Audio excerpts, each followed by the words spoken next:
A very important physical case is when you've got a sinusoidal driving force. So this is something that is easily generated in real life by a motor. Now, according to the method of undetermined coefficients, we should be trying a response function that mirrors the driving. So if we were to say, oh, I'll just try some multiple of sine, what we're going to find out is that if we were to go ahead and do the chain rule and differentiate everything, and if we were to plug all of this into the differential equation, we would find negative 4a sine of 2t plus 2a cos of 2t would be 3 sine of 2t. From matching the cosines, you'd have a should be 0, but from matching the sines, you'd have to have 4a is 3. So this can't be satisfied with one value a. So once again, there's a contradiction. Here the fix is that we have to be more general. The idea here is that you should be not just taking sine as your trial function, you should also be adding in a cosine. So if we were to take this and simply apply the chain rule accordingly, we would get what we need. We would at least get more pieces to try to deal with this differential equation. And now, if we sub all of these things in to the differential equation, we'll get negative 4a sine of 2t minus 4b cos of 2t plus 2a cos minus 2b sine. This has to equal 3 sine of 2t. So if I group together everything with a sine and group together everything with a cosine, sorry, on the right I have 3 sines, on the right I have 0 cosines. So on the left, the amount of sines I have is negative 4a minus 2b, and I have 2a minus 4b cosines. So this gives me a linear system for a and for b. And if I were to take this and put this into a matrix, I'd have negative 4, negative 2, 3, 2, negative 4, and 0. So if you row reduce this, and I encourage you to go ahead and do the practice here, what you would find is that you could row reduce this down to negative 6 over 10 and negative 3 over 10. And what that means is your particular solution would be negative 6 over 10 sine of 2t minus 3 over 10 cosine of 2t. There's a better way to do this. And the better way is to use complex exponentials. In this differential equation, I had a 3 sine of 2t.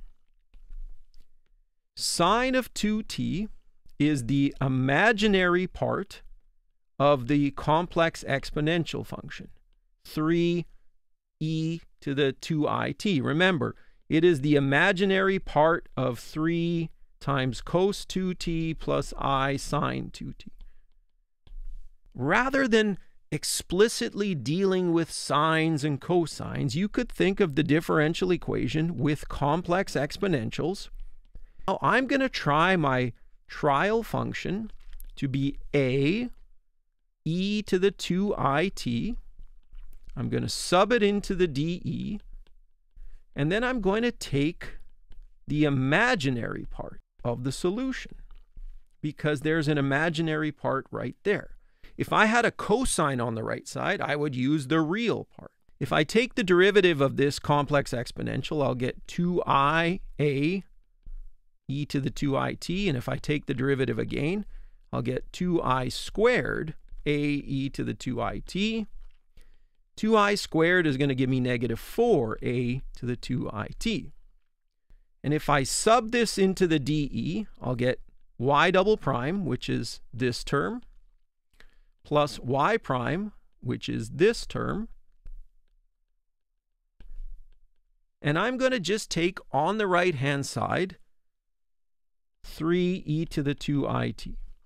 Now, if I were to group together everything on the left side, I will get negative 4 plus 2ia e to the 2it has to be 3 e to the 2it.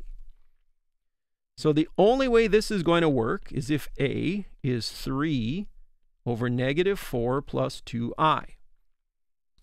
Now, this means that a is a complex number. Now, I don't like having i's in the bottom of a complex number. So I'm going to multiply by its conjugate. Remember, division is best done with conjugation here. And when I do that, I'll get 3 times negative 4 minus 2i upstairs. I'll get 16 plus 4 in the bottom. And I'll get negative 12 minus 6i over 20, which is negative 6 over 10 minus 3 over 10i. So the solution here that I've got is a e to the 2it. Here's the a that I found. And I've got 2it. Remember by Euler's formula, this is cosine of 2t plus I sine of 2t.